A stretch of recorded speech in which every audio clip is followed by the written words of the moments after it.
Wanderers itakhala kuti kusewera ndi Bullets tikudziwa kuti imodzi Malawi wawo ikhoza kuwina koma Bullets italuza 20-0 kapena 21 kapena Wanderers kuwina 32 goals to 3.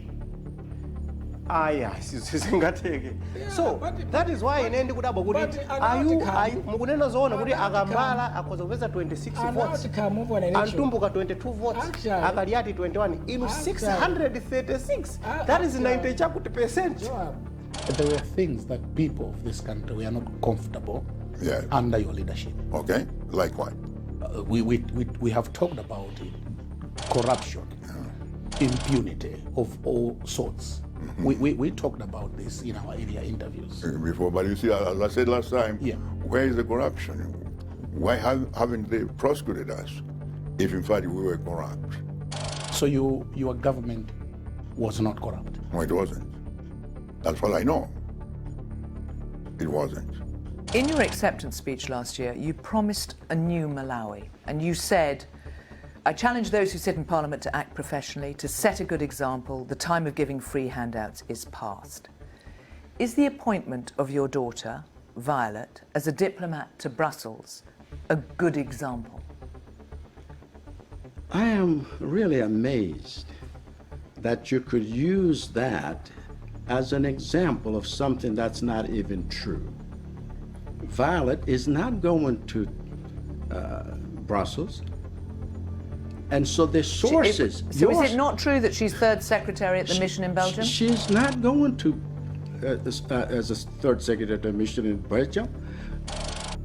How did you welcome the fact that President Mutharika has taken you on board as his running mate and to be vice president if you win on June 23? When we win, I really believe we're going to win these elections. You're certain? I really believe. In fact, Brian, the President, His Excellency the President, Professor Peter Mutharika, won previous elections. I really believe he did win. Of course, in a democratic society, where we also have institutions. Those elections were nullified by the court. Of course, so of course. They never took place. Of course. Yeah. Those were nullified. Yeah. But I do believe that he won the elections, despite the irregularities. As Malawians, that we must do. And I think top on that list, in as far as I'm concerned, is the fight against corruption. Well, you talk about corruption. In fact, once you took office, you promised that you would be fighting corruption, and you set it as the top of your priority. And since then, in the past few weeks, we've seen reports of some of your own government ministers being arrested with wads of cash hidden under their beds, bizarrely. That's what I'm talking about. Well, that's the point.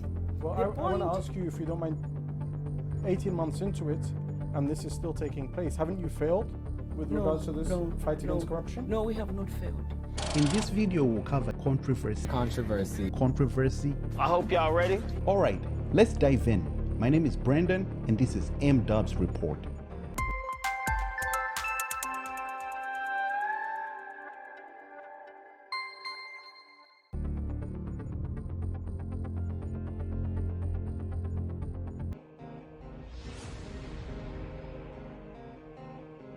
While Kabambe's credentials are impressive, his political journey has not been without controversy.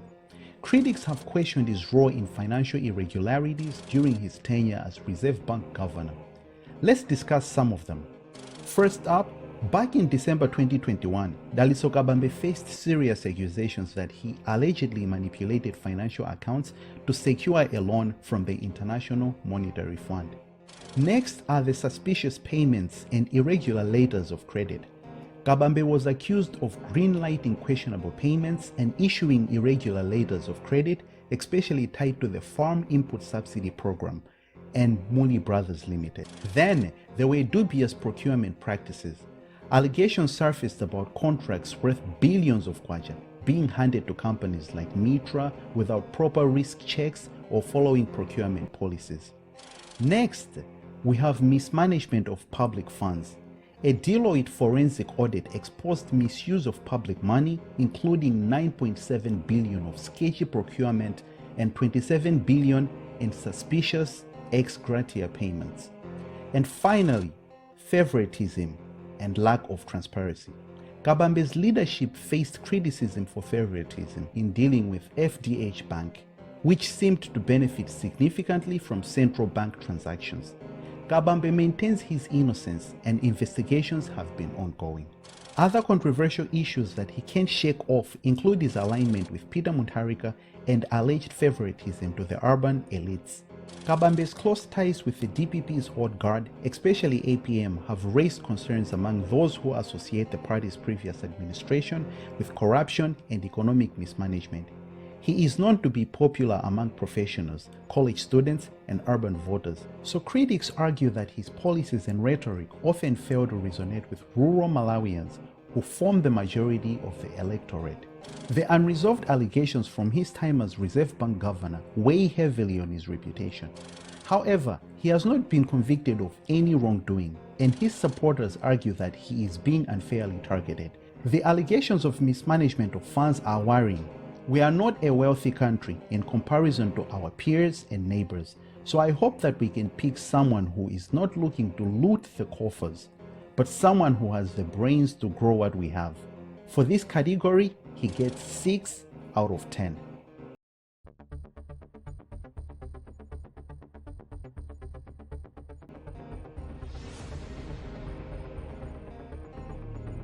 APM and controversy go hand in hand. He can't seem to shake it. I'll mention a few of them. First is the major controversy that surrounded APM during his rise to presidency of Malawi, his US citizenship controversy. His candidacy for government minister and his eligibility for the presidency sparked heated debate because there were doubts and speculations about his Malawian citizenship. Mutharika's eligibility hinged on 3 key points: being Malawian, being over 35 years of age by 2014, and having no criminal convictions in the past 7 years. Malawi's laws do not allow dual citizenship, leading to speculations that Mutharika had obtained US citizenship while living in the States, which could have required him to renounce his Malawian citizenship. However, the US Embassy in Lilongwe clarified that Mutharika was not a US citizen but held a green card.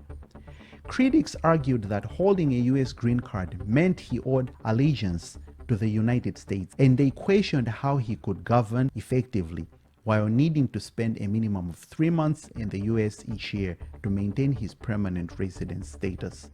Next, we have the issues that plagued Peter Mutharika's presidency and contributed to the dissatisfaction that led to the annulment of the May 2019 election results. His first term saw widespread dissatisfaction due to corruption, food shortages, and frequent power cuts. In 2018, thousands of Malawians took to the streets across several cities to protest against corruption scandals. Mutharika himself faced accusations in a high-profile bribery case. He was suspected of receiving over $200,000 or 145 million kwacha at that time from a businessman, Zamir Karim, who had secured a multi-million-dollar contract with the Malawi police.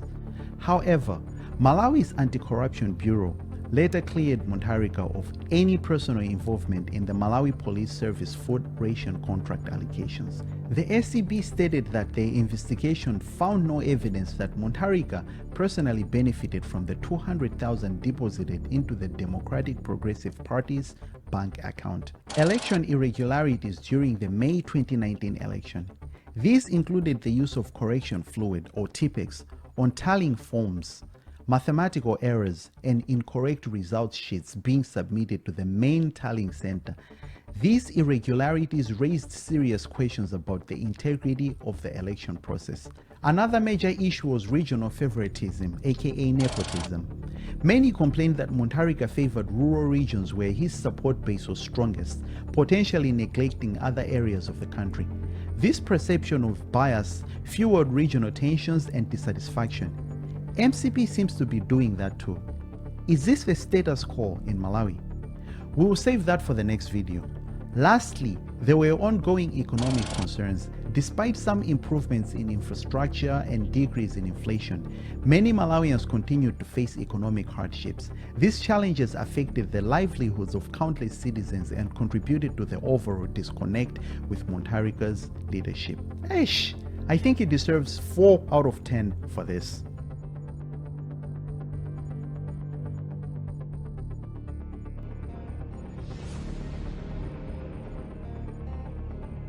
Alleged nepotism and favoritism. Here are some of the relatives and close allies that he has appointed to key government positions. In July 2021, his daughter Violet Chakwera was appointed as a personal assistant to the First Lady, Monica Chakwera. Then a position as First Secretary responsible for investments in the Malawi High Commission in the UK in 2022, without any prior diplomatic experience. Sean Kampondeni, his son-in-law, was appointed as the Director of Communication at the State House, as well as the President's Executive Assistant and speechwriter. There are some allegations of nepotism that have surfaced regarding contracts awarded to companies connected to high-ranking officials and their relatives. We'll cover this in another video. I've already covered the allegations of nepotism, governance challenges, and conflicts within the Tonse Alliance. But if we're being honest, this is not the most controversial government that we have ever had. Remember DPP, Cashgate, and the UDF's attempt to amend the constitution to run for the third term. In this category, I would say it's fair to give them 6 out of 10.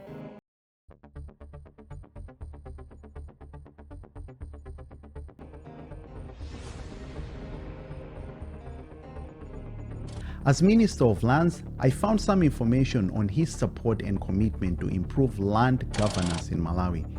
There's some mention of a modern digitized land administration system that was meant to curb corruption in allocating land deeds.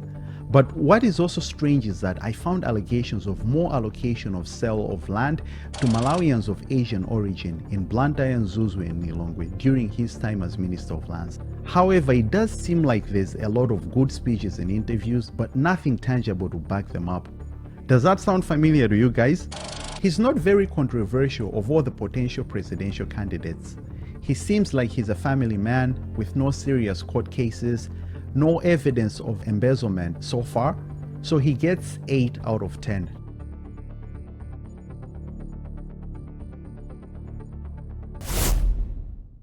I don't want to focus on rumors about her personal life and reputation, so I'll only discuss the Cashgate scandal. This was a significant blemish on her presidential term, raising serious questions about her administration's ability to manage public funds and maintain transparency. As the first female president of Malawi, it is said that she may have ruined the chances of other women in politics, where voters doubt women's capabilities in political leadership positions, like that of members of parliament. Women leaders around the world have been shown to be very effective leaders, so it's unfortunate that Malawi may be missing out on female representation in politics. For this category, she deserves 4 out of 10. Let me know what your ratings are. Just a reminder to make sure that you are listening to all these presidential candidates carefully. What are they promising? Can they actually deliver their promise? We have been deceived too many times before. Let's do better this time. Let's vote for the best person that will improve the lives of the Malawian people. If you approve of our content, be sure to like, share, and subscribe so that you don't miss out on any upcoming content. I've been your host, Brendan, from M-Dubz Report. Until the next time, Zikomu.